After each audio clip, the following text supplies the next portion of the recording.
సమయం ఇస్తూ ఉన్నాను. మీరు జాగ్రత్తగా వినాలని మీకు మనవి చేస్తున్నాను.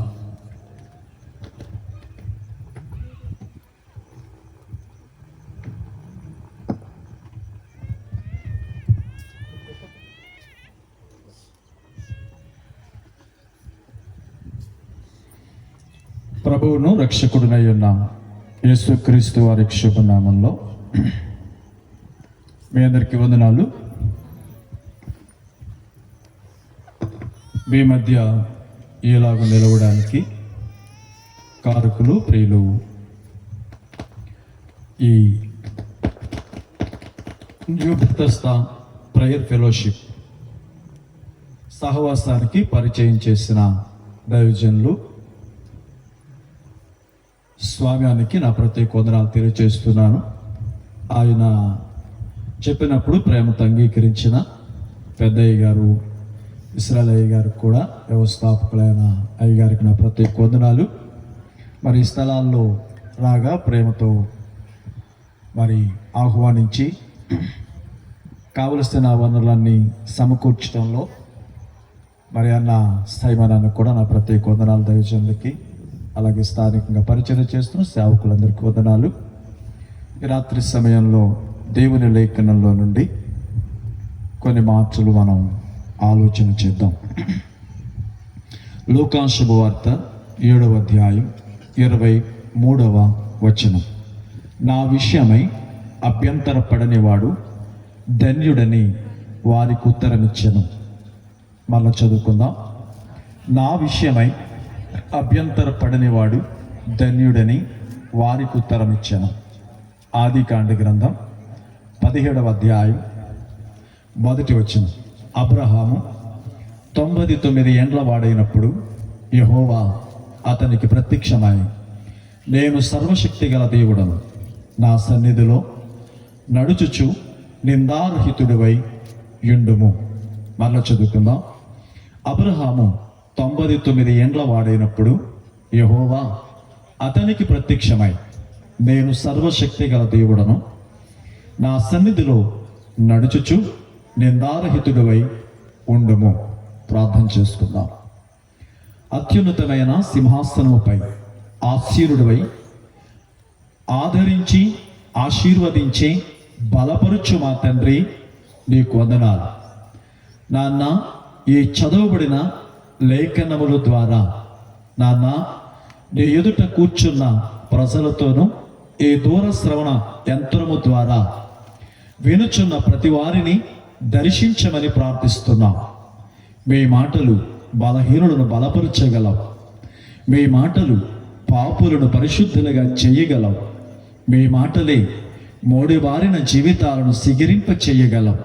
మీ మాటలే మరణించిన వారిని సహితం మరలా బ్రతికించగలవు.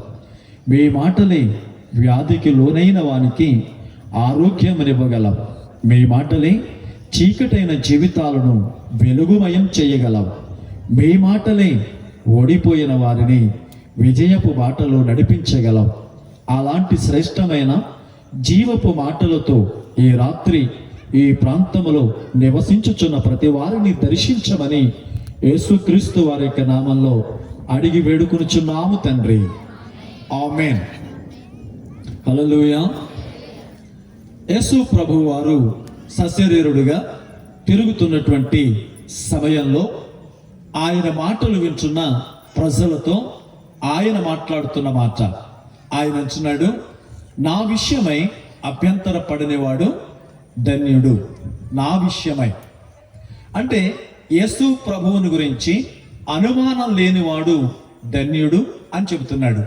యేసు ప్రభు విషయమై అవిశ్వాసము లేనివాడు ధన్యుడు అని చెబుతున్నాడు. తన విషయమై ఎలాంటి అవిశ్వాసము అనుమానం లేనివాడు ధన్యుడు. ఒకవేళ ఇలా మాట్లాడొచ్చేమో, నా విషయమై అభ్యంతర పడువాడు పనికి మాలినవాడు అని చెప్తున్నాడు. నా విషయమై అభ్యంతర పడినవాడు పనికి మాలినవాడు. ఈ సమాజంలో అన్నీ బాగుంటే ఆనందించేవాడు ధన్యుడు. అన్నీ బాగుంటే ఆనందించేవాడు అన్యుడు. ప్రతికూలంగా ఉన్న సంతోషించేవాడు ఆత్మీయుడు. అన్నీ ప్రతికూలంగా ఉన్నా సంతోషించేవాడు ఆత్మీయుడు. ఈ రోజున మీరు ఎలా ఉన్నారు? ఇక్కడ యేసు ప్రభు మాట్లాడుతున్న ఒక మాట, నా విషయమై అభ్యంతరపడనివాడు. అంటే ఆయన విషయమై, ఆయన శక్తి విషయమై, ఆయన కార్యం విషయమై, ఆయన బలము విషయమై అనుమానము లేనివాడు ధన్యుడు అని మాట్లాడుతున్నాడు. ఎందుకు ఈ మాట మీతో చెబుతున్నానంటే, ఎంత విశ్వాసులమైన ప్రతికూలమైన పరిస్థితుల మధ్య జీవిస్తున్నప్పుడు ఆయన ఉన్నాడంటావా అనుమానం వస్తుంది. ఆయన వింటున్నాడంటావా అనుమానం వస్తుంది. ఆయన ఉన్నాడంటావా అని మన మనసే మనలో అనుమానాన్ని పుట్టిస్తుంది. అంతెందుకు, ఈ లోకంలో సంచరిస్తున్నప్పుడు బాప్తిస్మిచ్చి యోహాను, అతని విషయమై యేసు ప్రభు మాట్లాడుతూ ఇతని వంటి వాడు ఒక్కడు కూడా లేడు అని చెప్పాడు. ఆ బాప్తిస్మిచ్చి యోహానుని హేరోదు తీసుకెళ్ళి చెరసాలలో వేసేసరికి ఆయన మాట్లాడుతున్నాడు. ఎందుకంటే చెరసాలలో వేయగానే బాప్తిస్మిచ్చి యోహాను ఇలా అనుకున్నాడు, హేరోదు పట్టుకొచ్చేసాడు కానీ మెస్సయ్య వస్తాడులే, హేరోదుతో మాట్లాడుతాడులే, నేను తీసుకువెళ్తాడులే అనుకున్నాడు. ఒక రోజు అయింది, రెండవ రోజు అయింది, 8వ రోజైనా ఆయన రాలేదు. అప్పుడు అనుకున్నాడు, అరే నేను మెస్సయ్య అనుకున్నాను, యూదుల రాజు అనుకున్నాను, ఆయన శక్తివంతుడు అనుకున్నాను, ఆయన దేవుని చేత పంపబడిన మనిషి అనుకున్నాను, నా కోసమే రాలేదేంటి?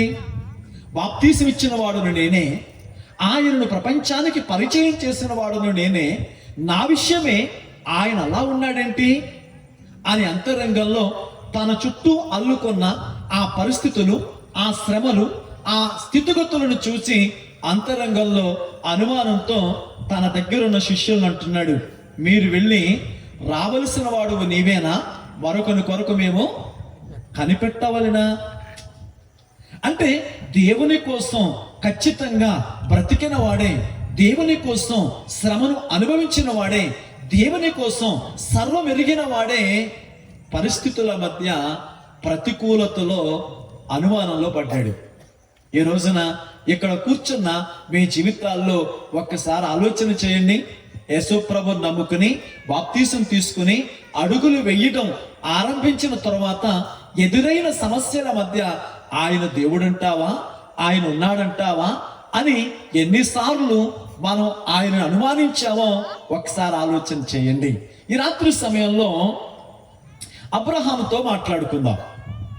ఆయన అంటున్నాడు, నా విషయమై అభ్యంతరపడని వాడు ధన్యుడు. అబ్రహామును గురించి మాట్లాడితే ఈ ప్రపంచం అంతటిలో ఒక వ్యక్తి కొందరికే ఇష్టడవుతాడు. అంతెందుకు, మీరు గనక యేసు ప్రభువుని ఎవరైనా ఏమన్నా అంటే మీరు ఊరుకోరు. మా దేవుడిని ఇంత మాట అంటావా? ఒకవేళ గనక ఎవరైనా హైందువుల్ని మనం ఏమన్నా అంటే వాళ్ళు ఊరుకోరు, మా దేవుడిని ఇలా అంటావా? అంటే ఎవరి దేవుడు వాళ్ళకి, ఎవరి నమ్మకం వాళ్ళకి, ఎవరి విశ్వాసం వాళ్ళకి. కానీ అబ్రహాం అలాగా, అబ్రహాం విషయంలో చాలా సున్నితమైన కొన్ని విషయాలు ఈ రాత్రి ఆలోచన చేద్దాం. అబ్రహాముని గురించి రాయబడినప్పుడు దేవునికి స్నేహితుడు అని చెప్పబడింది. అబ్రహాము దేవునికి స్నేహితుడు. అబ్రహాముని గురించి రాయబడినప్పుడు విశ్వాసులకి తండ్రి అని పౌలు గారు రాస్తాడు. యాకోబు గారేమో ఆయన దేవునికి స్నేహితుడు అని చెబితే పౌలు గారేమో విశ్వాసులకి తండ్రి అని రాశాడు. అదే పౌలు గారు అంటాడు, దేవుని నమ్మిన వారందరికీ ఆయనే మాదిరి అన్నాడు. ఒకవేళ గనక క్రైస్తవుల్ని పిలిచి మీకు అబ్రహాము తెలుసా అని అడిగామనుకోండి, సంఘం వాళ్ళందరూ అంటారు, అబ్రహాం మాకు తెలియకపోవటం ఏంటండి, మా విశ్వాసానికి మూలపితరుడు ఆయనే అని అంటారు. ఒకవేళ ముస్లిమ్స్ని ఎవరినైనా పిలిచి అయ్యా మీకు అబ్రహాము గారు తెలుసా అని అడిగామనుకోండి, వాళ్ళు ఏమంటారు, ఆయన మాకు తెలియకపోవటం ఏంటండి, ఆయన మాకు తండ్రి అని అంటారు. ఒకవేళ యూదులను పిలిచి మీకు అబ్రహాము తెలుసా అని అడిగామనుకోండి, వాళ్ళు అంటారు, మాకు తెలియకపోవటం ఏంటండి, ఆయనే మాకు మూలపితరుడు అని చెప్తారు. ఈ ప్రపంచంలో 3 రకాల మతాలకు ఏకగ్రీవంగా అంగీకరించబడిన వ్యక్తి ఎవరైనా ఉన్నారు అంటే అబ్రహాం. యేసు ప్రభు విషయంలోనైనా వ్యత్యాసాలు ఉన్నాయేమో కానీ అబ్రహాం విషయంలో వ్యత్యాసాలు లేవు. ఎందుకంటే అబ్రహాముకి అంత ఉన్నతమైన స్థానం ఇచ్చారు. ఇప్పుడు అబ్రహాముని 17వ అధ్యాయంలో దేవుడు మాట్లాడుతూ ఒక మాట అంటాడు. అతనికి 99 సంవత్సరాల వయసు వచ్చినప్పుడు, 99 సంవత్సరాలు వయసు వచ్చిన తర్వాత అబ్రహాముతో మాట్లాడుతూ, నీవు నా సన్నిధిలో నిందారహితుడివై ఉండు, నేను సర్వశక్తి గల దేవుడును. ఎందుకు ఈ మాట చెప్పాడు అని అడిగితే, అబ్రహాము దేవుని విషయంలో సందేహాత్మకంగా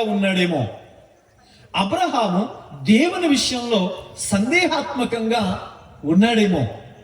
ఎందుకు అని అడిగితే, అబ్రహాము పిల్లలు లేనివాడిగా దాదాపుగా 76 సంవత్సరాల వయసులో అబ్రహాముని పిలిచాడు. అతడు పిలిచిన తరువాత 83 సంవత్సరాలు వచ్చింది. అతనికి పిల్లలు లేరు. 86 సంవత్సరాలు వచ్చింది, పిల్లలు లేరు. ఇలాంటి పరిస్థితుల మధ్య అతడు బలహీనంగా ఉన్నాడేమో. ఒక రోజున శారా అంది, ఏమనందంటే, ఇదిగో నీ దేవుడు నన్ను పిల్లలు కనకుండా చేశాడు, ఇదిగో నీవు హాగరుతో పో అంది. అంటే శారా ఏమంటుంది? దేవునికి సహాయం చేసేటట్టు మాట్లాడుతుంది. దేవుడు పిల్లల్ని ఇస్తానన్నాడు కదా, ఎలాగోలాగా నాకు పుడితే ఏంటి, హాగరుకు పుడితే ఏంటి, నీకు పుట్టినట్టే కదా, కృతజ్ఞత కూడికెడదామని అని చెప్తుంది. చాలా మంది విశ్వాసులు ఉంటారు దేవుడికి సహాయం చేసే బ్యాచ్. ఆయన చేసేదాకా ఆగలేదు. వీళ్ళ ఆలోచనతో, వీళ్ళ శక్తితో, వీళ్ళ బలంతో పరిగెత్తి పళ్ళు రాలగొట్టుకునే బ్యాచ్. ఇప్పుడు సారా కూడా అబ్రహాముతో అలా అంది, అబ్రహామా ఎవరికి పుడితే ఏంటి, నీ కొడుకేగా అందలేదు. ఇప్పుడు దేవునికి సహాయం చేద్దాం అన్నట్టుగా మాట్లాడుతుంది. ఇప్పుడు అబ్రహాము ఆ మాటకి సై అన్నాడు. ఇప్పుడు దేవుడు మాట్లాడుతున్నాడు, అబ్రహామా నేను సర్వశక్తి గల దేవుడను. ఎలాంటి వాడంట? సర్వశక్తి గల దేవుడను. అనగా దేవుని మాటలు మనం ఆలోచన చేస్తే, నేను సర్వశక్తి గల దేవుడను. ఇక్కడ శారా మాటకు అబ్రహాము లోబడి ఆ హాగరుతో పోయినప్పుడు ఆగరుకి ఇస్మాయేలు పుట్టాడు. అప్పటికి అబ్రహాము వయసు 86 ఏండ్లు. మీరు చూడండి, ఇస్మాయేలు పుట్టిన తర్వాత ఈ 17వ అధ్యాయం దాకా మధ్యలో ఇద్దరు మాట్లాడుకోలేదు. రోజు మాట్లాడుకునే బ్యాచ్, రోజు మాట్లాడుకునే వ్యక్తులు, సహవాసం చేసే వ్యక్తులు 13 సంవత్సరాలు మాట్లాడుకోలేదండి. మీరు చూడండి, అతను పుట్టిన తర్వాత అప్పటికి అబ్రహాముకి 86 సంవత్సరాలు. 17వ అధ్యాయం మొదటి వచనంలో అతనికి 99 సంవత్సరాలు. అంటే ఎన్నేళ్ళు అక్కడ? 13 సంవత్సరాలు అబ్రహాముతో దేవుడు మాట్లాడలేదు. ఎందుకో తెలుసా? అబ్రహాము చేసిన చిన్న అనుమానం. చాలా ఏదో చెప్పింది పనికిమాలిన మాట. ఇదేంటయ్యా నువ్వు ముసలోడు అయిపోతున్నావు, ఆయన ఆకాశ నక్షత్రాలు అంటున్నాడు, భూమి మీద ఇసుక అంటున్నాడు, ఏంటి నువ్వు మాట్లాడుతావు? ఇదిగో నాకు పుడితే ఏంటి, ఆగరుకు పుడితే ఏంటి, ఆగరును తీసుకుపో అనగానే తల ఉంచాడు. కాబట్టి ఇప్పుడు అబ్రహాముతో దేవుడు అంటున్నాడు, అబ్రహామా ఆ మాట మాట్లాడుతున్నప్పుడు శారాతో నువ్వు చెప్పకూడదు, నా దేవుడు శక్తివంతుడే, నా దేవుడు సరిపోయిన వాడే అని నువ్వు మాట్లాడొద్దు.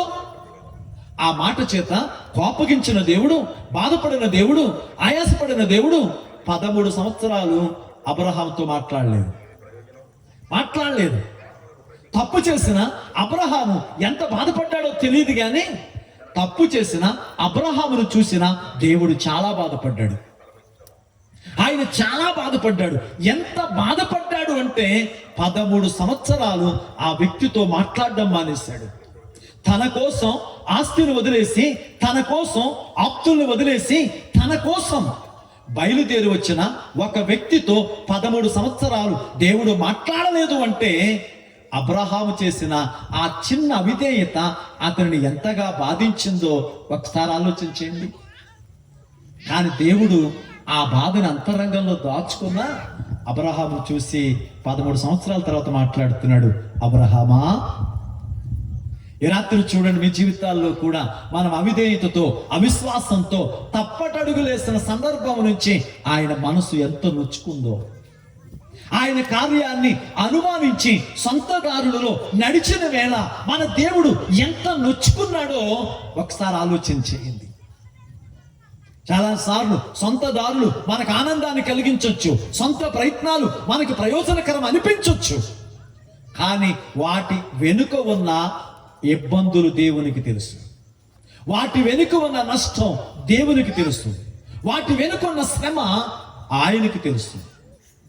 మీకు తెలుసా, 13 సంవత్సరాలు ఇస్మాయేలు పుట్టాడు అన్న ఆనందమేమో కానీ ఇస్మాయేలును బట్టి శారా ఎంత కృంగిపోయిందో, శారాను బట్టి హాగర్ ఎంత బాధపడిందో, కుటుంబంలో సమస్యను బట్టి అబ్రహాం ఎంత నలిగిపోయాడో ఆ అధ్యాయాలు చదివితే అర్థమవుతుంది.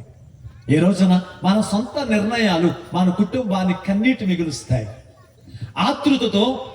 ఆతృతతో చేసినటువంటి అడావిడిగా చేసిన నిర్ణయాలు తీరిగ్గా కూర్చుని ఏడవడానికి కారణం అవుతాయి. చాలా మంది పెళ్ళిళ్ళ దగ్గర వాళ్ళకున్న బ్యాంక్ బ్యాలెన్స్ చూసో, వాళ్ళకు వస్తున్న ప్యాకేజీలు చూసో గబగబా అడుగులు వేసి పెళ్ళిళ్ళు అయిన తర్వాత అవి తీరిగ్గా కూర్చుని ఏడవడానికి కారణాలు అవుతాయి.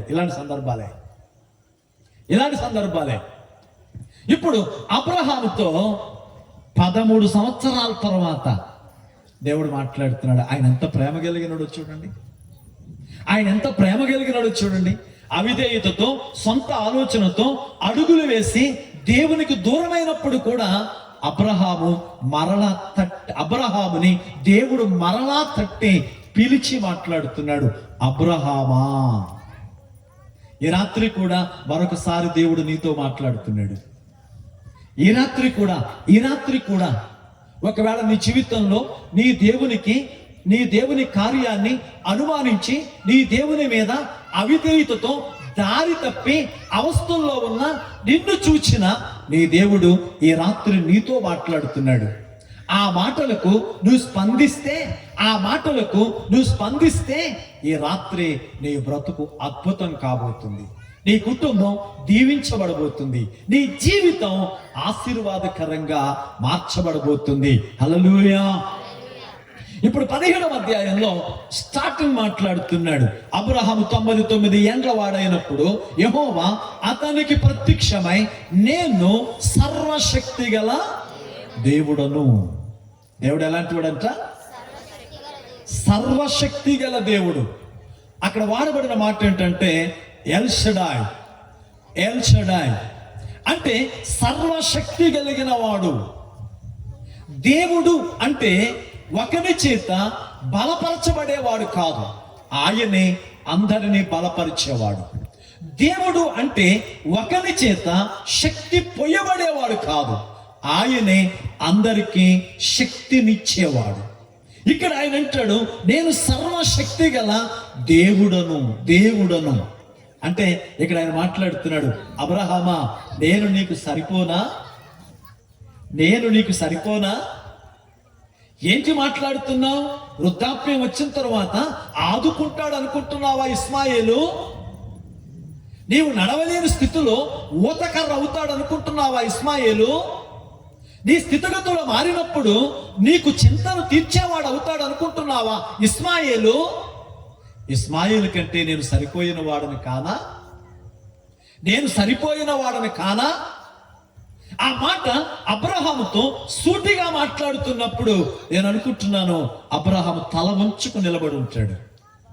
తాను చేసిన తప్పు తన కనుల ఎదుట కనబడుతున్నప్పుడు హృదయంలో పశ్చాత్తాపంతో ప్రభు పాదాల దగ్గర తల వంచుకు నిలబడ్డాడు.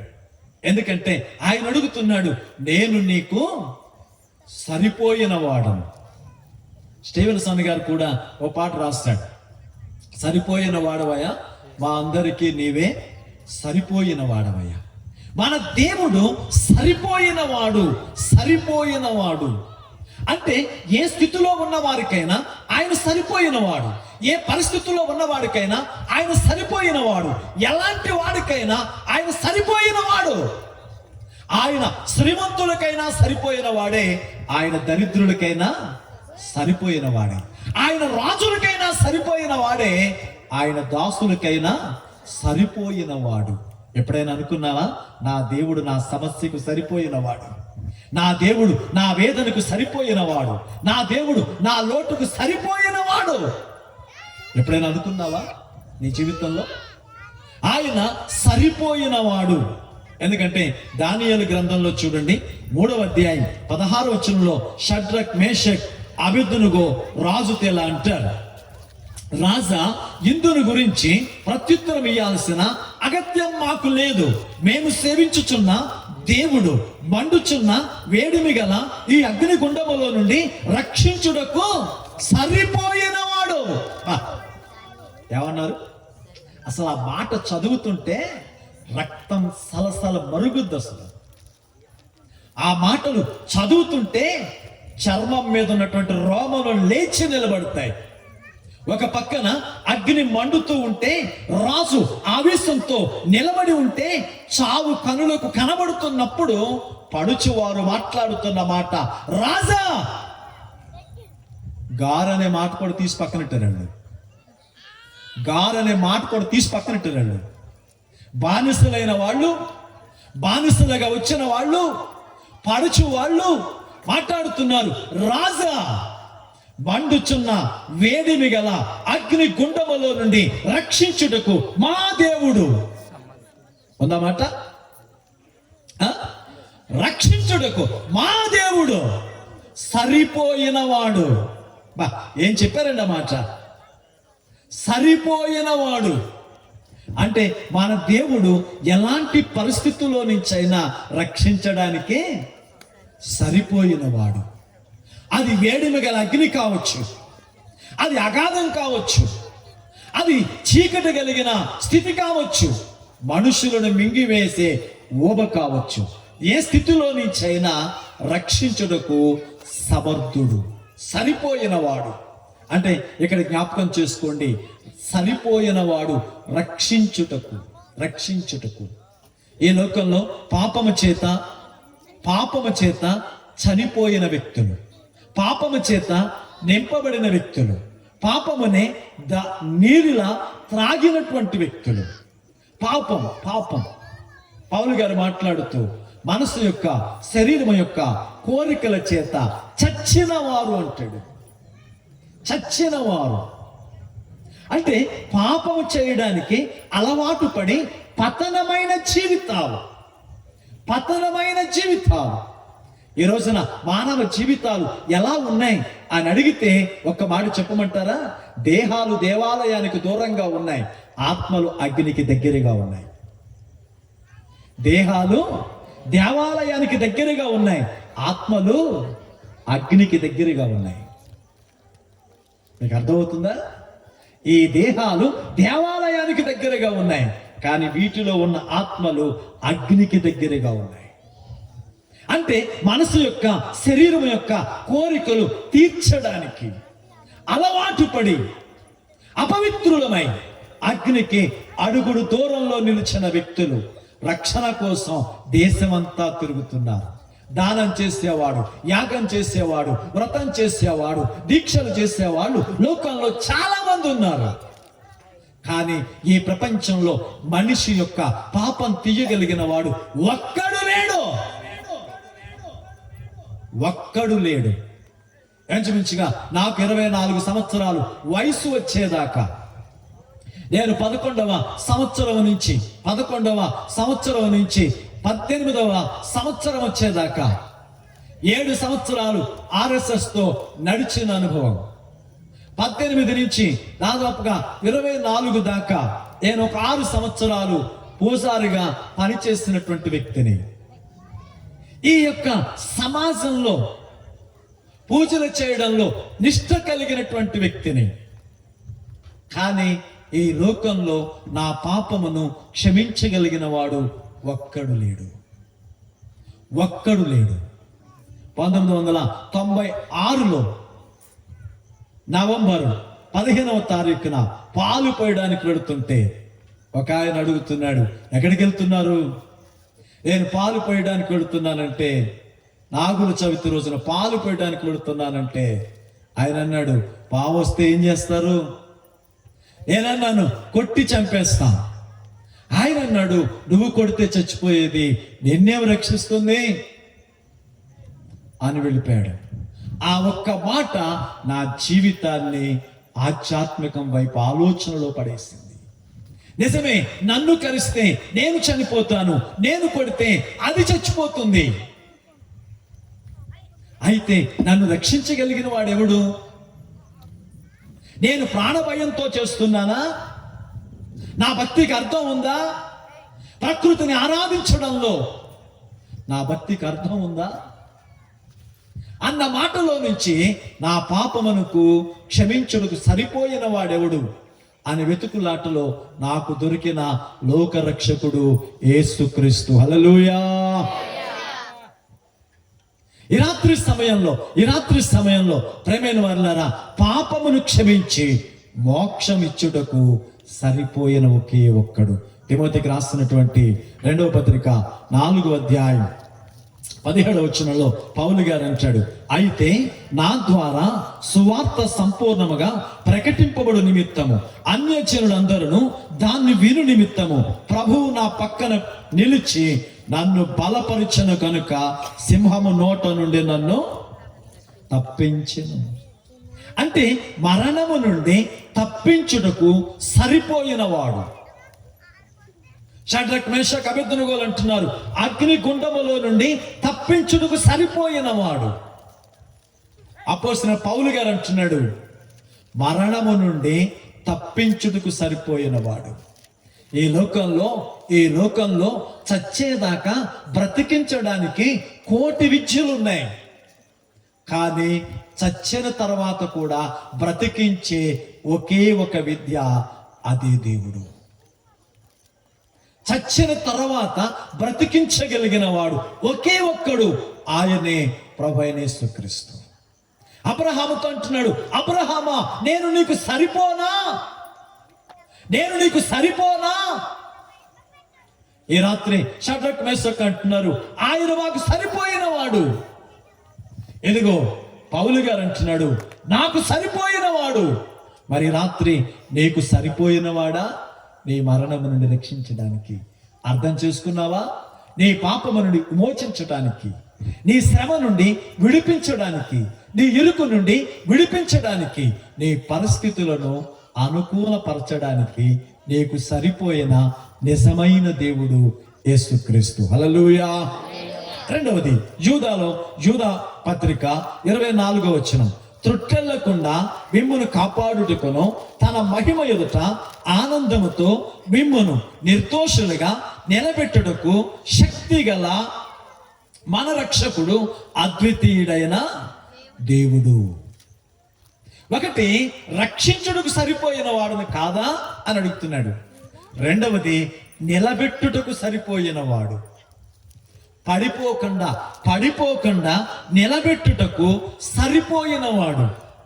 చాలా మందిని బాప్తీసం తీసుకోండి అమ్మా అని అడిగితే వాళ్ళు అంటారు, ఉండలేమేమో అనిపిస్తుందండి.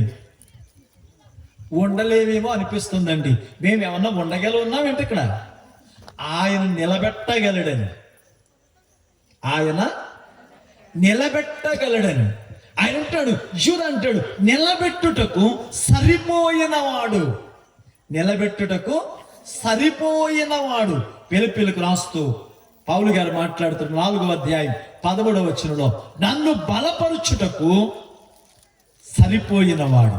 నన్ను బలపరుచిన వాని యందే నేను సమస్తమును చేయగలను. ఆయన నన్ను బలపరుస్తున్నాడు కాబట్టి నేనేమైనా చేయగలను. మన దేవుడు పడిపోకుండా నిలబెట్టుటకు సరిపోయిన వాడు. ఎలా ఉంటుంది అని అడిగితే చూడండి, ఏదైనా మీ ఊరు నడిచి వచ్చి అలసిపోయాం, మొత్తం మీద కూర్చున్నాం, మీటింగ్ అయిపోయింది, మరలా నడాలి. ఇప్పుడు మీరు ఏం చేశారంటే మేము భోజనం అయిపోయిన తర్వాత కాస్త పులిహారో పలావో కాస్త పొట్లం ఇచ్చారు. ఒక చేత్తో బైబిల్ బ్యాగు, ఒక చేత్తో అసలే అలసిపోయి ఉన్నాం. ఇప్పుడు ఇది బరువు అనిపిస్తుందా, తేలిక అనిపిస్తుందా? పడేయాలనిపిస్తుందా, పట్టుకెళ్ళాలనిపిస్తుందా? కదా, అసలే అలసిపోయి ఉన్నాం, ఆల్రెడీ కొంత తిన్నాం. ఇప్పుడు మీరు పెట్టింది పడేయాలనిపిస్తుంది. కానీ పడేస్తే మీరేమనుకుంటారు? వీరికి ఎంత గర్వం అసలు, ఏదో పెట్టించామనుకో పడేసిపోయాడు అంటారుగా. అలా కాకుండా ఏదో పక్కన కూర్చుని 4 ముద్దలు లోపలేసామనుకోండి, ఇప్పుడు ఏమనిపిస్తుంది? మోస్తే బరువు అనిపిస్తుంది, తింటే బలం అనిపిస్తుంది. అర్థమవుతుందా? మోస్తే బరువు అనిపిస్తుంది, తింటే బలం అనిపిస్తుంది. దేవుడి నామం కూడా అంతే, దేవుడు కూడా అంతే. దేవుడు చూస్తే బరువు అనిపిస్తుంది, కానీ ఆయన చేర్చుకుంటే బలం అనిపిస్తుంది. ఆయన మనల్ని పడకుండా చూడండి, రోమీయులకు రాసిన పత్రిక 16వ అధ్యాయం 20వ వచనం, సమాధానకర్తయగు దేవుడు సాతానును మీ కాళ్ళ కింద శీఘ్రముగా చితక తొక్కించును, మన ప్రభువైన యేసుక్రీస్తు కృప మీకు తోడైయుండు. అంటే ఇక్కడ మనం చూస్తున్నప్పుడు ఆయన మాట్లాడుతున్నాడు, అపవాదిని తొక్కించగలిగిన శక్తి ఆయన ఇస్తాడు. ఆయన పడకుండా నిలబెట్టుటకు సరిపోయిన వాడు. మన జీవితాలలో అపవిత్రతలో పడకుండా నిలబెట్టగలడు. మన బ్రతుకులను అపాయంలో పడకుండా నిలబెట్టగలడు. దావీదు అంటాడు, ఈ శత్రువుని, ఈ ఫిలిష్తీయుని చూచి మీలో ఎవని మనస్సు కృంగ నిమిత్తము లేదు. ఏ దేవుడు నన్ను సింహపు నోటు నుండి, ఎలుగు నోటు నుండి విడిపించాడో ఆ దేవుడు ఈ గొల్యాతును నా చేతికి అప్పగిస్తాడు. యుద్ధము రానోడు పరాక్రమశాలి గురించి మాట్లాడుతున్నాడు. ఆయుధాలు పట్టడం చేతకాని వాడు, నైపుణ్యత కలిగిన వ్యక్తి గురించి మాట్లాడుతున్నాడు. ఎలా అంటే నా దేవుడు. మీరు చూడండి, అక్కడ దావీదు ఏటులో గులకరాళ్ళు తీసుకుని పరిగెడుతూ ఉంటే గొలియాతు అంటాడు, నేనేమైనా కుక్కనా? కత్తి పట్టుకుని, ఈట పట్టుకుని వాడు వస్తూ ఉన్నప్పుడు దావీదు రాయిని వడిసెలలో పెట్టి తిప్పి కొడితే వాడి నుదుట తగిలిందట. ఇప్పుడు నుదుట తగిలినప్పుడు మనిషి వెనక్కి పడతాడా, ముందుకు పడతాడా? కదా, ఇప్పుడు ఎలా పడ్డాడు? వాడు ముందుకు పడ్డాడు. ఇప్పుడు ఆలోచన చేయండి, అసలు దెబ్బ వెనకాల తగిలిందా, ముందు తగిలిందా? దావీదు కొట్టిన రాయి ముందు తగిలిందేమో కానీ వాడిని చంపే రాయి వెనకాల తగిలింది. వడిసెల నుంచి వచ్చిన రాయి కంటే వాని శిరస్సు వెనకాల తగిలిన రాయి బలమైనది. అంటే దావీదుని నిలబెట్టిన వాడెవరు? దేవుడు. ఈ రాత్రి ఆలోచించి నువ్వు పోరాడుతున్న ఎంత పెద్ద సమస్య అయినా, ఎలాంటి శత్రువుతోనైనా, ఎలాంటి పరిస్థితుల మధ్య అయినా, ఈ రాత్రి నీ దేవుడు మాట్లాడుతున్న మాట, ప్రేమైన వారులారా, నిలబెట్టుటకు సరిపోయిన వాడు. హల్లెలూయా. ఆయన రక్షించుటకు సరిపోయిన వాడు. రెండవది, ఆయన నిలబెట్టుటకు సరిపోయిన వాడు. మరొక మాటను జ్ఞాపకం చేస్తాను. తెస్సలోనికీయులకు రాసినటువంటి పత్రిక 2వ పత్రిక 3వ అధ్యాయం 3వ వచనం, అయితే ప్రభువు నమ్మదగిన వాడు, ఆయన మిమ్మును స్థిరపరిచి దుష్టత్వము నుండి కాపాడును. అంటే ఇక్కడ ఒక మాట చెప్పనా, మన దేవుడు కాపాడుటకు సరిపోయినవాడు. మన దేవుడు కాపాడుటకు సరిపోయినవాడు. కాపాడడం, కరువులో మన ప్రాణములను కాపాడగలిగిన వాడు, సమస్యలలో మన ప్రాణములను కాపాడగలిగిన వాడు, స్థితిగతుల మధ్య మనల్ని కాపాడుటకు సరిపోయిన వాడు. కీర్తన గ్రంథం 33వ అధ్యాయం 18వ వచనం, వారి ప్రాణములను మరణము నుండి తప్పించుటకు, కరువులో వారిని సజీవులుగా కాపాడుటకు. మన దేవుడు కాపాడుటకు సరిపోయినవాడు. కానీ మనం ఏం చెప్పేమనుకుంటాం? పెట్లో బియ్యాన్ని బట్టి ఆనందిస్తాం, మనకి ఇంట్లో ఉన్న దాన్ని బట్టి ఆనందం. ఈ రాత్రి ఒక్క మాట అడుగుతాను, చెప్పండి. మీరు ఉదయం తిన్నారు కాబట్టి ఇప్పుడు బ్రతుకున్నారా? ఇప్పుడు తింటారు కాబట్టి బ్రతుకున్నారా? ఉదయం తిన్నాం కాబట్టి. అంటే మీరు అందరూ ఏమనుకుంటున్నారు? ఇప్పుడు తింటున్నాం కాబట్టి బ్రతుకున్నాం, అంతే కదా? అంతే కదా? అంటే ఈ లోకంలో కొన్ని శక్తులు ఉంటాయి. ఇంధన శక్తి, వాయుశక్తి, జలశక్తి, విద్యుత్ శక్తి, అణుశక్తి. అంటే ఈ లోకంలో ఉన్న ప్రతి వస్తువు ఏదో ఒక శక్తి చేత నడిపించబడుతుంది. ఈ బల్బు, ఈ సౌండ్ సిస్టమ్ విద్యుత్ శక్తి మీద నడిపించబడుతుంది. మనం తిరుగుతున్న బైకులు, కార్లు ఇంధన శక్తి మీద నడిపించబడతాయి. ఈ కరెంటును కూడా అణుశక్తి చేత నడిపిస్తారు. ఇప్పుడు చూడండి, కరెంటు పోయిందనుకోండి, ఇవన్నీ ఆగిపోతాయి. కరెంటు వచ్చిందనుకోండి, అన్నీ మరలా నడుస్తాయి. ఆగిపోవుగా? ఆగిపో. కరెంటు పోతే ఆగిపోయింది, కరెంటు వస్తే వెలిగింది. ఇప్పుడు మీరు ఏమన్నారు? తింటున్నాం కాబట్టి బతుకున్నాం, తింటున్నాం కాబట్టి బతుకున్నాం, అంతే కదా? ఇప్పుడు ఒక వ్యక్తి చచ్చిపోయాడు, వాడికి ఇష్టమైన మాంసం కూర వేస్తే బతుకుతాడా? బతుకుతాడా? బతుకుడా? ఒకవేళ వాడికి ఏమన్నా మంచి నీళ్ళు, మినరల్ వాటర్ పోస్తే బతుకుతాడా? ఒకవేళ మీరు అనొచ్చు, అదేంటండి గాలి వలన బతుకుతున్నాం అనొచ్చు. మీరు పంపట్టుకొచ్చి కొడితే అని బతుకుతాడా? అంటే ఈ శరీరం తింటున్నాం కాబట్టి బ్రతకడం లేదు, బ్రతుకున్నాం కాబట్టి తింటున్నాం. మనల్ని తింటున్న ఆహారం బ్రతికించడం లేదు, ఏదో శక్తి బ్రతికిస్తుంది కాబట్టి బలపడటానికి ఆహారం పనికొస్తుంది, బ్రతికించడానికి ఆహారం పనికిరాదు. మీకు అర్థమవుతుందో లేదు రెండింటికి తేడా? బలపరచడానికి ఆహారం పనికొస్తుంది, బ్రతికించడానికి ఆహారం పనిచేయదు. ఆహారం ఎవరిని బ్రతికించదు, బ్రతికున్న వానికి ఆహారం అవసరం.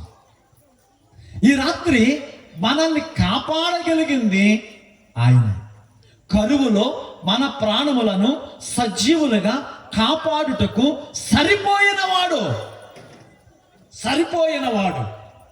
అయితే రాత్రి ఆయన మీద ఆధారపడగలుగుతున్నావా? అబ్రహామా, ఏంటి తొందరపడుతున్నావు? నిన్ను రక్షించడానికి నేను సరిపోనా? నిన్ను నిలబెట్టడానికి నేను సరిపోనా? అబ్రహామా, నిన్ను కాపాడడానికి నేను సరిపోనా అని అడుగుతున్నాడు. ఏం చెప్తాడు అబ్రహాం? తర్వాత మరొక మాటను మీకు జ్ఞాపకం చేస్తాను. ఇంకా ఎలాంటి వాడు దేవుడు? ఎక్కడ సరిపోతాడు?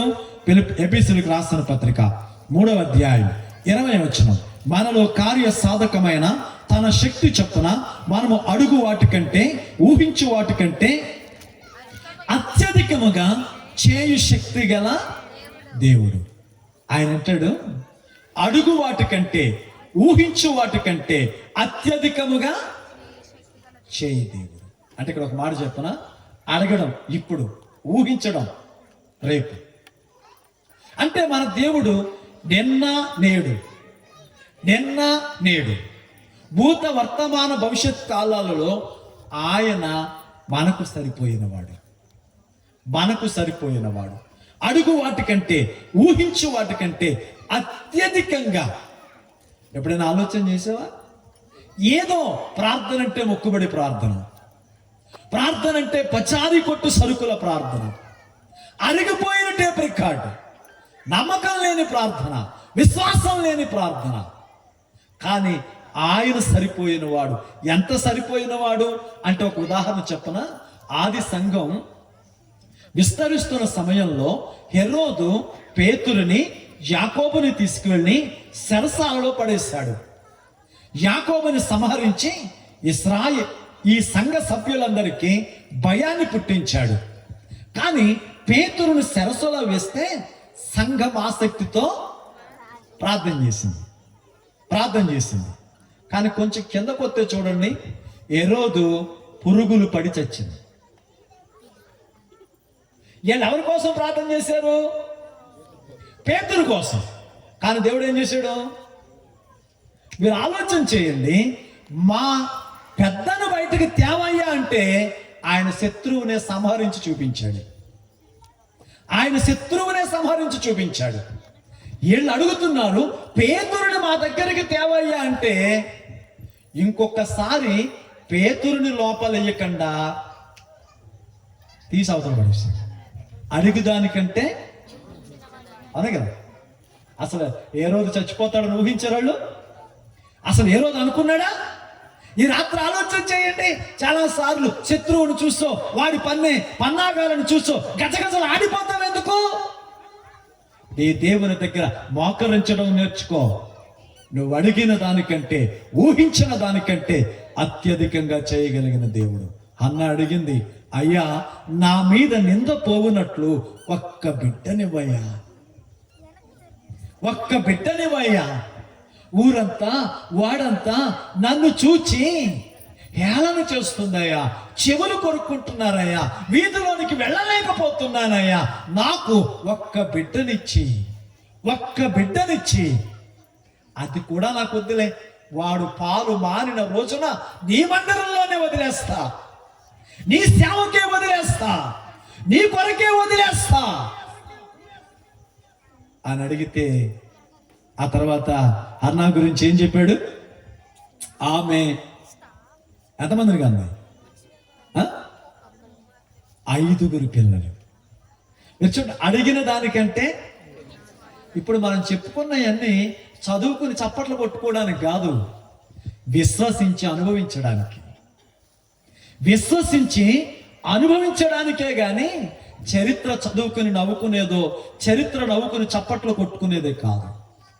ఇది అనగనగా కాకమ్మ కథ కాదు, ఇది అనగనగా చందమామ కథ కాదు, ఇది అనగనగా రాజుకి 7 కొడుకుల కథ కాదు. ఇది విశ్వసించి అనుభవించేటటువంటి విషయం.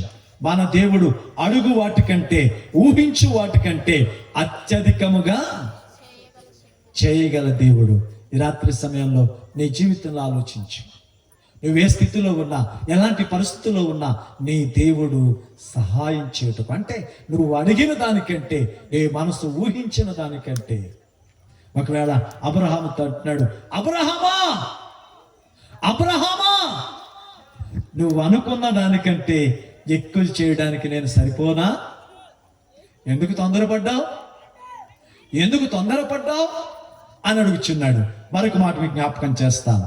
ఎబ్రీయులకు రాసిన పత్రిక 2వ అధ్యాయం 18వ వచనం. సాను శోధింపబడి శ్రమ పొందిన కనుక శోధింపబడి వారికి సహాయం చేయగలవాడై ఉన్నాడు. అంటే మన దేవుడు సహాయం చేయుటకు సరిపోయినాడు. ఈ మాటలు జాగ్రత్తగా ఆలోచన చేయండి. ఎల్ షదై, నేను సర్వశక్తి గల దేవుడును, తనను తానే ప్రపంచానికి పరిచయం చేసుకుంటున్నాడు.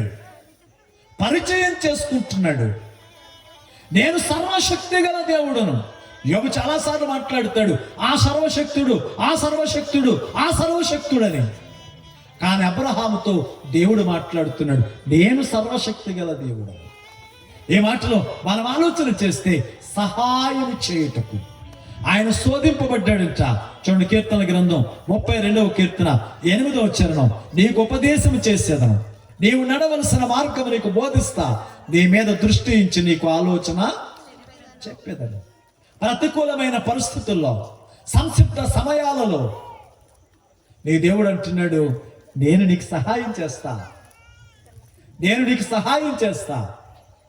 కానీ మన జీవితాల్లో మనుషుల మీద ఆధారపడి పరిగెడతాం, మనుషుల్ని నమ్ముకుని పరిగెడతాం. కానీ మన జీవితాల్లో దేవుని వైపుకి నడవగలిగితే. అమెరికాలో ఒక రోజున చాలా భయంకరమైనటువంటి ఆర్థిక మాంద్యం వచ్చింది. అప్పటికి అబ్రహాం లింకన్ ఆ దేశానికి ప్రెసిడెంట్గా ఉన్నాడు. ఆయన చాలా సంక్షోభంలో పడ్డాడు. ఈ ఆర్థిక సంక్షోభం నుంచి, ఆర్థిక మాంద్యం నుంచి అమెరికా కోలుకోలేనంత పరిస్థితుల్లో ఉంది. అలాంటి సమయంలో బాగా ఆలోచించి అబ్రహాం లింకన్ తన సెక్రటరీతో ఒక మాట అన్నాడు. కొన్ని పేపర్లు పట్టామని ఒక పేపర్ మీద రాశాడు. అమెరికాలో ఉన్న అన్ని క్రైస్తవ సంఘాలకి ఒక మెసేజ్ రాశాడు. ఏమనంటే, ఇప్పుడు మన దేశం చాలా దయనీయమైనటువంటి స్థితిలోనికి వెళ్ళిపోయింది.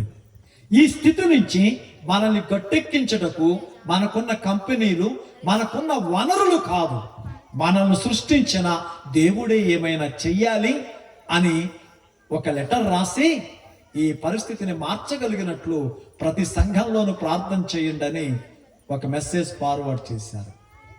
ఆశ్చర్యం ఏంటంటే, కేవలం 90 రోజుల్లో అమెరికా ఒక ఉన్నతమైన స్థాయికి వెళ్ళింది. అంటే ఆర్థికంగా కూరుకుపోయిన దేశం, సంక్షోభంలో కూరుకుపోయిన దేశాన్ని అన్ని సంఘాలు చేతులెత్తి ప్రార్థన చేస్తే 90 రోజులకి ఒక ఉన్నతమైన స్థాయికి వచ్చింది. అప్పుడు మరలా ఆయన పెన్ను తీసుకుని మరొక లెటర్ రాశాడట. ఏమనంటే, మీరందరూ చేసిన ప్రార్థన ప్రభువు ఆలకించి మన పరిస్థితులు సరిపెట్టాడు అని. ఈ రాత్రి సమయంలో నీ కుటుంబం ఎలాంటి స్థితిగతుల మధ్య, కన్నీటి మధ్య, చీకటి మధ్య నడుస్తున్నా దాన్ని సరిచేయుటకు సహాయం చేయడానికి సరిపోయినవాడు. కనుకనే జీవితంలో జ్ఞాపకం చేసుకోండి, ఆర్థిక పరిస్థితుల మధ్య నడుస్తున్నప్పుడు ఆందోళన పడి పరుగులెత్తకండి.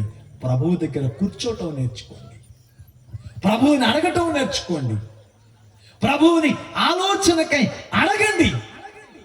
ఎందుకంటే ఆయన కూడా అలాంటి సమస్యల్లో నుంచి వచ్చాడు. ఆయనేమి శ్రీమంతుని ఇంట్లో పుట్టలేదు. ఆయన ఒక వడ్లవాని ఇంటిలో పుట్టి చాలని స్థితిలో నుంచే జీవితాన్ని ఆరంభించినవాడు. ఆయన 33.5 సంవత్సరాలు అవనియందు బ్రతికితే ఒక సొంత గాడిది లేనివాడు ఆయన. ఒంటి మీద బట్టలు తప్ప మరొక బట్టలు లేనివాడు ఆయన.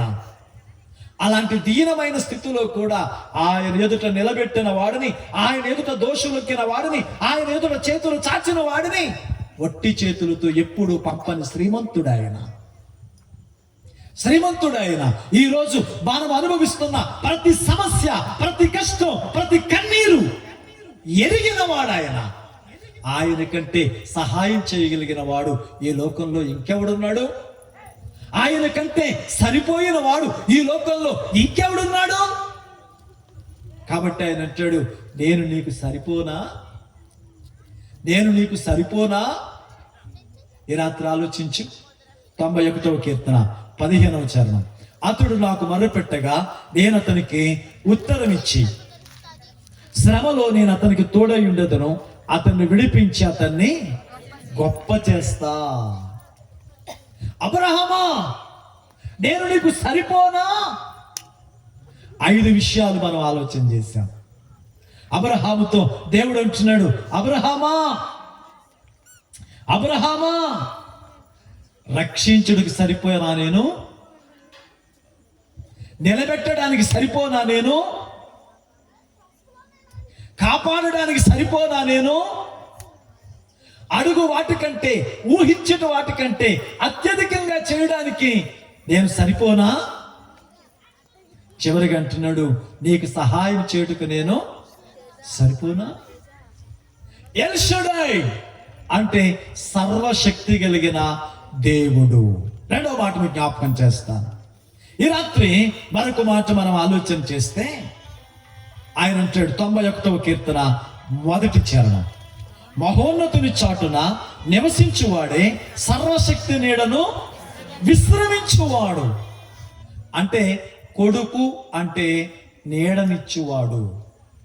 మొబైల్ ఎవరిదో రింగ్ అవుతుంది, స్విచ్ ఆఫ్ చేయండి. 2 మాటలు ఒకసారి వినలేంగా. భార్య ఒక పక్క నుంచి, అమ్మ ఒక పక్క నుంచి మాట్లాడింది అనుకోండి, అర్థం చేసుకోగలిగినాడు ఎంతమంది ఉంటారు? అమ్మ ఒక పక్కనే, అత్తగారు ఒక పక్కనే మాట్లాడుతుంది అనుకోండి, అర్థం చేసుకునేవాడు ఎంతమంది ఉంటారు? దేవుడు పక్కనే సాతాను పక్కనే మాట్లాడితే ఏమర్థం అవుతుంది నీకు? పొద్దున్న నుంచి అన్నావుగా, ఈ కాసేపు అయినా దేవుడు మాటను బతుకు ఏమైనా బాగుపడుద్ది, జీవితం ఏమైనా మారుతుంది? ఈ మాటలో చూస్తే అబ్రహాముతో మాట్లాడుతున్నాడు. ఎల్ షడై, సర్వశక్తి గలవాడు అంటే నీడనిచ్చేవాడు, విశ్రాంతినిచ్చేవాడు. అబ్రహాముకి ఆ వృద్ధాప్యంలో నీడనిచ్చేవాడు. చాలాసార్లు అలసిపోయిన జీవితాలకు ఆదరణ కలిగించేవాడు కొడుకు. అలసిపోయిన జీవితాలకు ఆదరణ కలిగించేవాడు కొడుకు. ఇప్పుడు అంటున్నాడు, ఏంటి అబ్రహాం, నీకు నీడగా ఉండడానికి నేను సరిపోనా? అసలు అబ్రహాముతో ఆ మాటలు మాట్లాడుతుంటే ఆశ్చర్యం అనిపిస్తుంది. అసలు నీకు నీడగా ఉండడానికి నేను సరిపోనా? 91వ కీర్తనలో చదివేమే, మహోన్నతుని చాటున నివసించువాడే సర్వశక్తి నీడను విశ్రమించువాడు. ప్రతి కొడుకు, ప్రతి తల్లి, తండ్రులు కొడుకు నీడలో ఉండాలనుకుంటారు. అంటే పిల్లలు బాల్యంలో ఉండగా తల్లిదండ్రులు నీడగా ఉంటారు. తల్లిదండ్రులు వృద్ధాప్యానికి వచ్చేసరికి పిల్లలు నీడగా ఉండాలని కోరుకుంటారు. అవునే కదా? ఏదోనండి, కొడుకు నీడని బతికేస్తున్నామండి, కొడుకు నీడనే బతికేస్తున్నామండి. ఈ రోజున కొడుకులని, కూతురుని నమ్ముకుని నాశనమైన వ్యక్తులు చాలా మంది ఉన్నారు. ఎలాంటి కొడుకులు ఉన్నారు? ఈ రోజున సమాజంలో ఆలోచన చేయండి. మానవ జీవితాల్లో ఆలోచన చేస్తే ఎన్నో కుటుంబాల్లో మనం చూస్తున్నాం. ప్రయోజకులైన కొడుకులు వృద్ధాప్యానికి వచ్చిన తల్లిదండ్రులని అనాథ శరణాలయాల్లో జాయిన్ చేస్తున్న విషయాలు, వృద్ధ శరణాలయాలలో జాయిన్ చేస్తున్నటువంటి పరిస్థితులను మనం చూస్తున్నాం. వాళ్ళు బాల్యంగా ఉన్నప్పుడే వారిని ఆదరించిన తల్లిదండ్రులని, ప్రేమను పంచిన తల్లిదండ్రులని అనాథులుగా చేసి శరణాలయాల్లో వదిలేసి వస్తున్న వ్యక్తులని మనం చూస్తున్నాం. కాబట్టి ఇక్కడ అబ్రహాముతో దేవుడు మాట్లాడుతూ ఉన్నాడు. ఏమని అని అడిగితే ఆయన అంటాడు, నేను నీకు సరిపోనా నీడగా? ఈ లోకంలో కొన్ని నీడలు జ్ఞాపకం చేసి కొంచెం ముందుకు వెళతాను. న్యాయాధిపతుల గ్రంథం 9వ అధ్యాయం 15వ వచనం. ముండ్ల పొద, మీరు నిజముగా నన్ను మీ మీద రాజుగా నియమించుకొన గోరిన ఎడల రండి, నా నీడను ఆశ్రయించండి. లేదా అగ్ని నాలో నుండి బయలుదేరి లెబానోను దేవదారు చెట్లను కాల్చివేసినట్లు చెప్పాను. అంటే ఇక్కడ ఒక మాట చెప్తున్నాను మీకు. లోకంలో కొన్ని నీడలు అన్నానుగా, ఒకటి సాతాను నీడ. ఏమంటుంది ఇక్కడ? ముండ్ల పొద, మీరు నిజముగా నన్ను మీ మీద రాజుగా నియమించుకున్న గోరిన ఎడల రండి. సాతాను నీడ. చాలాసార్లు సమస్యల వలయంలోకి వెళ్ళిపోయిన కుటుంబాలు లోక మర్యాదలోనికి వెళ్ళిపోతుంటాయి. ఎలా ఉంటాయి? చంటి బిడ్డోడు రాత్రి లేచి పోరు పెడుతున్నాడు అనుకోండి,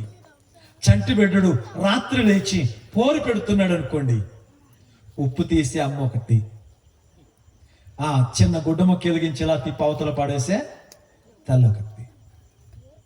కాస్త దగ్గుతున్నాడు అనుకోండి, ఏదో చోట నుంచి తాళు తెచ్చి కట్టే బ్యాచ్ ఒకటి.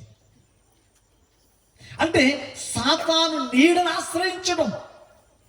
ఇంకొంతమంది ఉంటారు, ఆ ఇంట్లో 25-30 సంవత్సరాలుగా కాపురం ఉంటారు, పిల్లలకు పెళ్లి చేస్తారు, వయసు పెరిగింది, వృద్ధాప్యానికి వచ్చారు. ఏవో పిల్లలు పెళ్లిళ్ళకి చేసిన అప్పులో పరిస్థితులు కలిసి రాకు, నష్టం, కష్టం, చీకటి ఇంటిలోకి వచ్చేసరికి ఓ పక్కన జేబులో డబ్బులు అయిపోయినాయి, ఒంటిలో శక్తి అయిపోయింది, ఇప్పుడు సమస్యలు చుట్టుముట్టాయి. వెంటనే మనకు వచ్చే డౌటు, ఇంటికి ఏదో అయ్యింది. ఏమైంది? అసలు ఇంటికి ఏదో అయితే జబ్బు చేస్తే ఇంటికి చేయాలి, ఇంట్లో ఉన్నోళ్ళకి చేయటం ఏంటి? అవునా కదా? ఇంట్లో ఉన్నోళ్ళకి చేయటం ఏంటి? వెంటనే ఆ పక్క ఆసమ్మ, ఈ పక్కన బోసమ్మ వచ్చి, అమ్మ ఇల్లు ఒకసారి ఎవరికైనా చూపించండి. అవును కదా? ఎవరినో పనికిమాలను గ్యాకేసి ఆడు చూపిస్తే, ఈ గుమ్మం ఎత్తుగా ఉంది, ఆ గుమ్మం పల్లంగా ఉంది. మూలిగే నక్క మీద తాటికాయ పడినట్లుగా అసలే అప్పులు ఊబులో ఉన్న కొంపకి గుమ్మాలు మార్చి కాని అప్పులు చేస్తాం. అవునా? ఈ ప్రపంచంలో ఏ మూలకెళ్ళినా గుమ్మాలు మార్చుకోండి, రంగులు మార్చుకోండి, ఉంగరాలు మార్చుకోండి అని చెప్పి పనికి మాలినోళ్లే కానీ బ్రతుకుని మార్చుకోమని ఎవడు చెప్పడం లేదు. బ్రతుకుని మార్చుకోండి, ఆలోచన మార్చుకోండి, అలవాట్లు మార్చుకోండి. గుమ్మాలు కాదు, దారులు కాదు. ఈ రాత్రి సమయంలో సాతాను నీడను ఆశ్రయించడం, సాతాను నీడను ఆశ్రయించడం. ఈ రోజున అనేక మంది ఇలాంటి స్థితిగతులలో నడిచిపోతున్నారు. ఇవి మరింత నష్టములకు కారణాలు. రెండవ నీడ మీకు జ్ఞాపకం చేస్తాను. రాజుల మొదటి గ్రంథం 19వ అధ్యాయం 4వ వచనం. తాను ఒక దిన ప్రయాణము అరణ్యములోనికి పోయి ఒక మదరీ వృక్షం కింద కూర్చుండి మరణాపేక్ష గలవాడై, యెహోవా, నా పితరుల కంటే నేను ఎక్కువ వాడిని కాను, ఇంత మట్టుకు చాలును, నా ప్రాణము తీసుకొనమని ప్రార్థించెను. అంటే ఒక మాట చెప్పునా, నిరాశనే నీడ, నిరాశనే నీడ.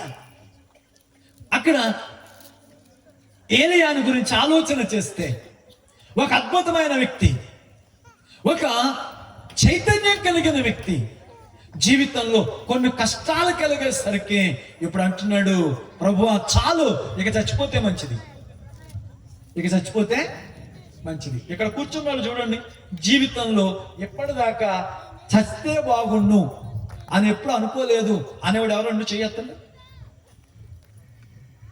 అమ్మ తిట్టిందని, నాన్న తిట్టాడని, మొగుడు కొట్టాడని, పక్కింటి తోటుకోవాలి ఏదో అందని, ఎదవ బతుకు, చత్తే చాలు, చత్తే క్షణం పట్టదండి. అవునే కదా? ఆవేశం వచ్చినప్పుడల్లా చచ్చిపోవాలి, రోగం వచ్చినప్పుడల్లా చచ్చిపోవాలి. నిరాశ, నిరాశ. ఆ నిరాశ నీడలోనికి వెళ్ళి జీవితాలను ముగిస్తున్న వాడు చాలా మంది ఉన్నారు.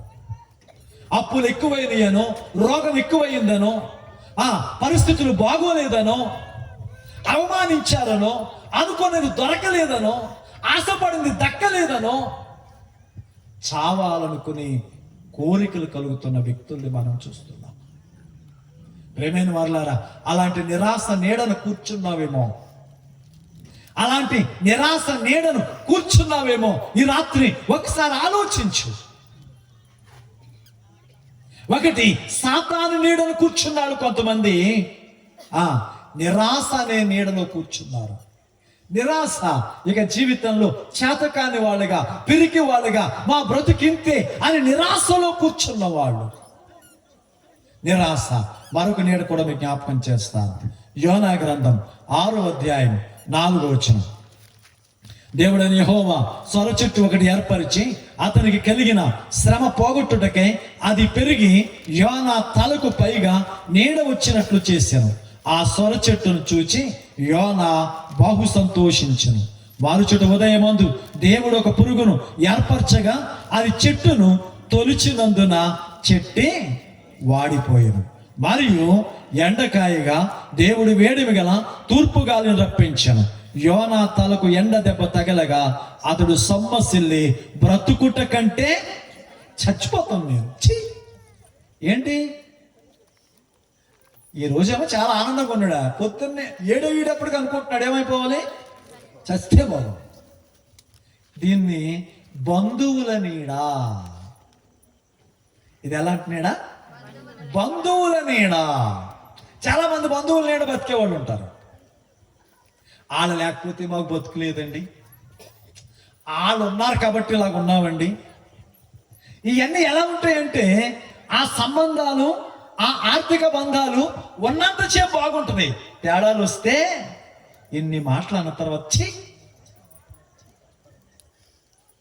ఇన్ని మాటలు అన్న తర్వాత బంధువుల నీడ, ప్రేమైన వారులారా, ఈ రాత్రి ఆలోచన చేయండి. మీరు ఏ నీడలో బ్రతుకుతున్నారో? సాతాను నీడలోనా, నిరాశ నీడలోనా, బంధువుల నీడలోనా? పరమగీతం 2వ అధ్యాయం 3వ వచనం, అడవి వృక్షములలో జల్దని వృక్షం ఎట్లుండునో పురుషులలో నా ప్రియుడు అట్లున్నాడు.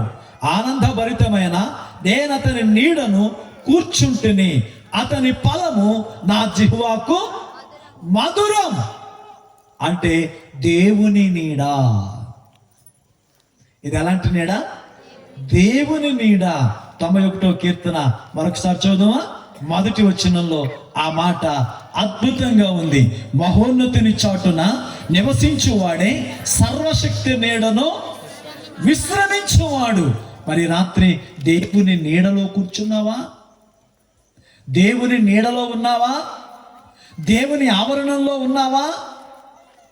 దేవుని ఆవరణంలో దావీదు అంటాడు, ఒలీవా చెట్టు వలె నేనైతే దేవుని ఆవరణంలో ఉంటా, దేవుని మందిరంలో ఉంటా.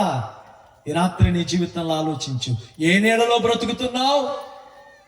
సాతాను నీడలో బ్రతుకుతున్నావేమో, చస్తావు. నిరాశ నీడలో బ్రతుకుతున్నావేమో, బ్రతుకు నాశనం అవుతుంది. బంధువులను ఆశ్రయించి బ్రతుకుతున్నావేమో, అవమానంతో ముగుస్తుంది. కానీ దేవుని నీడలో ప్రేమైన వారులారా, ఈ రాత్రి సమయంలో అబ్రహాముతో అంటున్నాడు, అబ్రహామా నేను నీకు సరిపోనా? నా నీడ నీకు సరిపోదా? ఎంత అద్భుతం. 3వ విషయాన్ని జ్ఞాపకం చేసి నేను ముగించాలనుకుంటున్నాను. ఎల్ షడాయ్ అంటే ప్రేమైన వారులారా, ఎల్ షడాయ్ దేవుని నీడ. ఒక ఉదాహరణ చెప్పి నేను కొంచెం ముందుకు వెళ్తాను. దేవుని నీడ. రూతు, నయోమి వారిద్దరూ బెత్లెహేము నుండి నయోమి మోయాబు దేశానికి వెళ్ళింది. మోడు వారిపోయిన జీవితాలు. అంతే, తాను నమ్ముకున్న నీడలన్నీ పోయినాయి.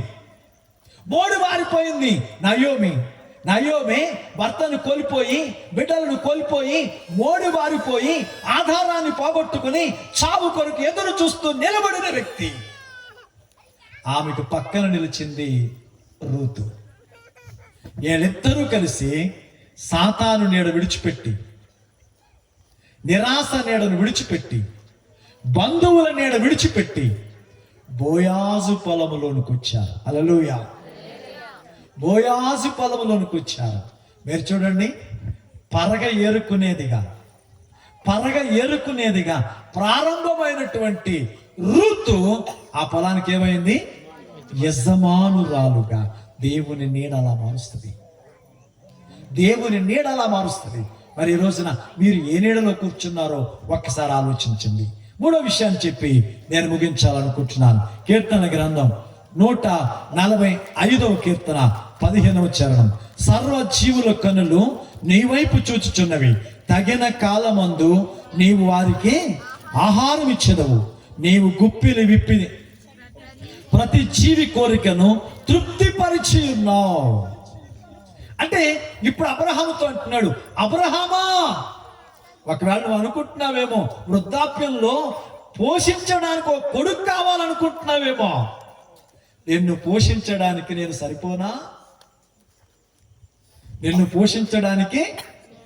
సరిపోనా? అసలు 3 మాటలు. మొదట అన్నాడు, నీకు సహాయం చేయుటకు నేను సరిపోనా? నీకు నీడగా ఉండడానికి నేను సరిపోనా? ఇప్పుడు అంటాడు, నిన్ను పోషించడానికి నేను సరిపోనా? ఎల్ షడాయ్, సర్వశక్తి కలిగిన వాడు అంటే మాటలో ప్రాముఖ్యమైన అర్థం. ఒకటి, సరిపోయిన వాడు. ఆయన రక్షించుటకు సరిపోయినవాడు, ఆయన నీడగా ఉండడానికి సరిపోయినవాడు, ఆయన పోషించుటకు సరిపోయినవాడు. ఆయన మాటలో చూడండి, సర్వజీవుల కన్నులు నీ వైపే చూచుచున్నవి. సర్వజీవులు 84 లక్షల కోట్ల జీవరాశులు, ఆకాశంలో పక్షులను, అగాధంలో చేపలను, అరణ్యంలో మృగములను, అమ్మ గర్భములో శిశువులను నిర్మించి పోషించుచున్నవాడు ఇన్ని కోట్ల జీవరాశులకు తృప్తిపరుచుచున్న దేవుడు నీ బ్రతుకుకి పట్టెడు అన్నం పెట్టలేడా? అడవిలోని మృగరాజులకే మాంసంతో పోషించే దేవుడు సముద్రంలో చేపలని తృప్తిగా ఉంచగలిగిన దేవుడు నీ బ్రతుకులో నీ జానడు పొట్టకి పట్టెడు మెతుకులు పెట్టలేడనే అనుమానంతో ఉన్నావా? ఇదే అడుగుతున్నాడు. అబ్రహామా, నేను నీకు పట్టెడు మెతుకులు పెట్టలేననే అనుమానించావా? మన దేవుడు పోషించుటకు సరిపోయిన వాడు. చూడండి, ఒక మాట విజ్ఞాపకం చేస్తున్నాను. నీవు గుప్పిలి విప్పగా ప్రతి జీవి కోరికను ఆయన అడవిలో సింహపు పిల్లలు ఆయన చేతిలో ఆహారం తీసుకున్నట్టుకు చూస్తూ ఉన్నాయట. సముద్రంలో ఆటలాడుతున్న మకరములకు ఆహారం ఇచ్చుచున్నాడట. ఆకాశంలో కేకలేస్తున్న గ్రద్దలకు మాంసమిచ్చుచున్న దేవుడు అంటే అవని యందు చీమ మొదలుకొని సర్వ సృష్టికి ఆహారాన్ని ఉత్పత్తి చేసి అనుగ్రహించుచున్న దేవుడు. ఎంత గొప్ప దేవుడు! రాజుల మొదటి గ్రంథం 17వ అధ్యాయం 4వ వచనం. ఏలియాతో దేవుడు మాట్లాడుతున్నాడు. ఆ వాగు నీరు త్రాగుదవు, అచట నీకు ఆహారము తెచ్చినట్లు నేను కాకులకు ఆజ్ఞాపించుతునని తెలియచేయగా అతడు పోయి యెహోవా సెలవు చొప్పున యొర్దానుకు ఎదురుగా ఉన్న కెరీతు వాగు దగ్గర వాసము చేసెను. ఏలియా చెప్పాడు, నేను చెప్పు మాట చొప్పున 3 సంవత్సరాల దాకా వర్షము కురవకుండునుగాక. పంటలు ఎండిపోయినాయి, ఊళ్ళో ఆహారం అయిపోయింది. సామాన్య ప్రజలందరూ కూడా ఏదో 4 మెతుకులు నోట్లో వేసుకుని బ్రతుకు జీవుడా అని ఆహారం కొరకు ఎదురు చూస్తున్నది దినాలు. ఏలియాతో అన్నాడు, ఏలియా, నువ్వు ఊరు బయటికి వెళ్ళు, ఆ కెరీతు వాగు దగ్గర కూర్చో, అక్కడ వచ్చే నీళ్లు తాగు. ఉదయం సాయంత్రం ప్రేమైన వారులారా, చెట్టు దగ్గర కూర్చున్నప్పుడు పిల్లలు చేతితో పట్టుకుంటేనే పట్టుకెళ్ళిపోయే కాకులు, ఆదమరిస్తే తెలియకుండా పట్టుకెళ్ళిపోయే కాకులు, రాజ సంస్థానంలో మాత్రమే దొరుకుతున్న రొట్టెని మాంసపు ముక్కను తెచ్చి ఆయనను పోషిస్తున్నాడు. రాజ్యమంతా కరువుతో కటకటలాడుతుంది, రాజ్యమంతా ఆకలితో వేదన పడుతుంది, రాజ్యమంతా మరణం రాజ్యమేలుతుంది. కానీ తన మీద ఆశ పెట్టుకుని ఎదురు చూస్తున్న వాళ్ళకి ఆయన కాకుల చేత పంపిస్తున్నాడు. ఈ రాత్రి నీ జీవితంలో ఆలోచించు, మనల్ని పోషించుటకు సరిపోయిన దేవుడు. ప్రేమైన వారులారా, 40 సంవత్సరాలు ఇశ్రాయేలు ప్రజలు ఐగుప్తు నుంచి కనాను దాకా ప్రయాణం చేశారు. ఎన్ని లక్షలు అని అడిగితే 20 లక్షల మంది. 20 లక్షల మంది అంటే ఇశ్రాయేలీలు కొంత మిశ్రిత జనము కలుపుకుని, అంటే 6 లక్షల కాల్బలం అని మనం చదువుతాం. అంటే 20 సంవత్సరాలు పైబడిన వారు మాత్రమే, అందులోనూ ఇశ్రాయేలీలు మాత్రమే లెక్కించబడ్డారు. మోటలుగా ఆ సమాజం అంతా 20 లక్షల మంది. 40 సంవత్సరాలు నాగలు పట్టి భూమి దున్నలేదు. 40 సంవత్సరాలు ఎక్కడ గింజలేసి కోళ్ళని పెంచలేదు. 40 సంవత్సరాలు ఎక్కడ పైకమిచ్చి ఆహారం కొనలేదు. వారు రాత్రి గుడారాల్లో పడుకుని వేకువనే బయటకు వస్తే గుమ్మం ముందు ఆహారం. 40 సంవత్సరాలు 20 లక్షలు పైబడిన ప్రజలకు ఉదయాస్తమయాలలో తిన్నంత ఆహారాన్ని, త్రాగినంత నీటిని. ఈ లోకంలో మనం ఎన్ని రోజులు బ్రతికినా మట్టిలో నుండి వచ్చే ఆహారాన్ని తిన్నాం, మట్టిలో నుండి వచ్చే నీళ్లే తాగుతున్నాం. కానీ వాళ్ళు 40 సంవత్సరాలు ఆకాశం నుండి కురిసిన ఆహారం తిన్నారు, బండలో నుంచి వచ్చిన నీళ్లు తాగారు. వాళ్ళను పోషించిన దేవుడు ఈ రాత్రి నిన్ను పోషించలేడనే అనుమానంతో ఉన్నావా? ఈ రాత్రి నిన్ను పోషించలేడనే అనుమానంతో ఉన్నావా? అబ్రహామా అని మాట్లాడుతున్నాడు. మరొక మాట జ్ఞాపకం చేస్తాను. ప్రేమైన వారులారా, ఎందుకు అబ్రహాముతో అంటున్నాడంటే, అబ్రహామా నువ్వు కొడుకుంటే చాలనుకుంటున్నావు, కొడుకు కావాలనుకుంటున్నావు. ఇదిగో నేను సరిపోనా నేను రక్షించడానికి? నేను సరిపోనా విశ్రాంతినివ్వడానికి? నేను సరిపోనా నీకు పోషించడానికి? నేను సరిపోనా నిన్ను తృప్తిపరచడానికి? అంటే ప్రతి తండ్రి తన కొడుకును చూసి తృప్తి పొందుతాడు. అబ్బా, నా కొడుకు నా ఎంతటి వాడయ్యాడండి, నా కొడుకు నా అంతటి వాడయ్యాడండి, నేను అనుకున్న పని నా కొడుకు చేశాడండి అని కొడుకును చూసి సంబరపడిపోతాడు తండ్రి. ఇప్పుడు అబ్రహాముతో అంటున్నాడు, నేను నిన్ను తృప్తిపరచలేనా? ఫిలిప్పీయులకు రాసిన పత్రిక 2వ అధ్యాయం 10వ వచనం, దీన స్థితిలో ఉండనెరుగుదును, సంపన్న స్థితిలో ఉండనెరుగుదును, ప్రతి విషయంలోనూ అన్ని కార్యములలోనూ కడుపు నిండి ఉండుటకును, ఆకలి కొని ఉండుటకును, సమృద్ధి కలిగి ఉండుటకును, లేమితో ఉండుటకును నేర్చుకుని ఉన్నాను. అంటే ఈ ప్రపంచంలో తృప్తి ఎక్కడా అని అడిగితే దేవునిలో మాత్రమే, దేవునిలో మాత్రమే. ప్రేమైన వారులారా, ఈ రాత్రి సమయంలో మనుషులను తృప్తిపరచగలిగిన వాడు, తృప్తిపరచగలిగిన వాడు జక్కయ్య చూడండి, ధనమే పరమావధిగా ప్రజలను పీల్చి పీల్చి పీల్చి రక్తం తాగినోడు. కానీ ఆయన కనబడగానే అంటున్నాడు, అయ్యా నా ఆస్తిలో సగం బీదనికి ఇస్తాను. నేను అన్యాయంగా ఎవరి దగ్గరైనా తీసుకుని ఉంటే వానికి 4 మరలా ఇస్తాను. ఆయన చూడగానే ఎంత తృప్తి చెందాడు, ఆయనను చూడగానే ఎంత తృప్తి చెందాడు. సమరయ స్త్రీ తన జీవితంలో తృప్తి లేని స్త్రీ, తన బ్రతుకులో పాపమే దాహముగా తాగిన స్త్రీ, ఆయన కనబడగానే ఛీ ఎదవ బ్రతుకు, ఇక అనుకుంది ఇంకెప్పటికీ పాపం చేయకూడదు, ఇంకెప్పటికీ పాపం చేయకూడదు. ఆ తృప్తి ఈ రోజున ఈ ప్రపంచంలో తృప్తిని కలిగించగలిగిన వాడు ఒకే ఒక్కడు. పాపపు దాహముతో ప్రపంచంలో పరిగెడుతున్న ఎలాంటి వ్యక్తికైనా, ఆ సిలువలో వేళ్లాడుతున్న దొంగ తన ధనదాహంతో కొంపలను కూల్చాడు, కుటుంబాలను నాశనం చేశాడు. ఆ సిలువలో ఆయనను చూడగానే అంటున్నాడు, నాన్న నీ రాజ్యంతో వచ్చినప్పుడు నన్ను ఒక్కసారి.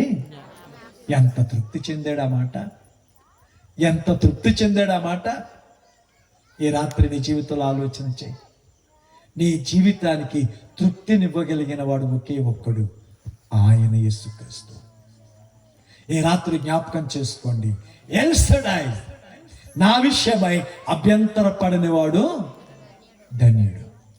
ఈ రాత్రి 4 విషయాలు మీకు జ్ఞాపకం చేశాను. మరొకసారి నేను జ్ఞాపకం చేసి నేను ముగించాలనుకుంటున్నాను. నేను సర్వశక్తి గల దేవుడను, నేను రక్షించుటకు సమర్థుడను, నేను కాపాడుటకు సరిపోయిన వాడిని. నేను మన జీవితంలో ఆయన మాట్లాడుతున్న మాటలు, ఆ కాపాడుటకు సరిపోయిన వాడిని, అడుగు వాటికంటే ఊహించు వాటికంటే అత్యధికముగా చేయుటకు సరిపోయిన వాడిని, సహాయం చేయుటకు సరిపోయిన వాడిని. నేను నీడనివ్వగలను, నేను నీడనివ్వగలను, నేను పోషించగలను, నేను తృప్తిపరచగలను. అయితే రాత్రి ఇంత గొప్ప దేవుడు ఈ లోకంలో మరొక చోట లేరు. మనందరినీ తన వలే మార్చాలని ఆ సర్వోన్నతుడైన దేవుడు, ఆ మహోన్నతుడైన దేవుడు, ఆ సర్వశక్తి గల దేవుడు సామాన్యుడై మనుషుల మధ్యకు వచ్చి ప్రాణాన్ని త్యాగం చేసి చనిపోయి సమాధి చేయబడి 3వ దినమున తిరిగి లేచిన మృత్యుంజయుడు. ఎందుకు అని అడిగితే పాపులమైన మనల్ని పరిశుద్ధులుగా చేయాలని, నిరాశలో ఉన్న మనల్ని నిరీక్షణ కలిగించాలని, దాహముతో పరిగెడుతున్న మనల్ని తృప్తినివ్వాలని. ఈ రాత్రి ఈ మాటలు వింటున్న ప్రియమైన వారులారా, మీ బ్రతుకులకు సరిపోయినవాడు, మీ జీవితాలకు సరిపోయినవాడు, మీ సంఘాలకు సరిపోయినవాడు, మీ గ్రామాలకు సరిపోయినవాడు, ఈ పట్టణాలకు సరిపోయినవాడు. అయితే ఈ రోజున అబ్రహాము వలె ఆయన పాదాల మీద పడి, నాన్న నువ్వు చాలు నాకు అందామా? ఆయన పాదాల మీద పడి, నాన్న నువ్వు చాలు నాకు, ఇదిగో నాయన ధనము కంటే మెచ్చదగిన వాడివి, పిల్లల కంటే కోరదగిన వాడివి, అధికారము కంటే ఆశించదగిన వాడివి, ఆరోగ్యము కంటే ఉన్నతమైన వాడివి, నీకంటే నాకేమీ వద్దయ్యా. ఆసాబు అంటున్నాడు, ఆకాశములో నీవు నాకుండగా లోకములో ఏది అక్కర్లేదు. ఈ రాజీ ఆయనతో మాట్లాడదామా? అందరూ ఒకసారి లేచి నిలబడదాం. అందరూ ఒక్కసారి లేచి నిలబడదాం. ప్రేమైన వారులారా, ఒక్క నిమిషం మీ జీవితాల్లో జ్ఞాపకం చేసుకోండి.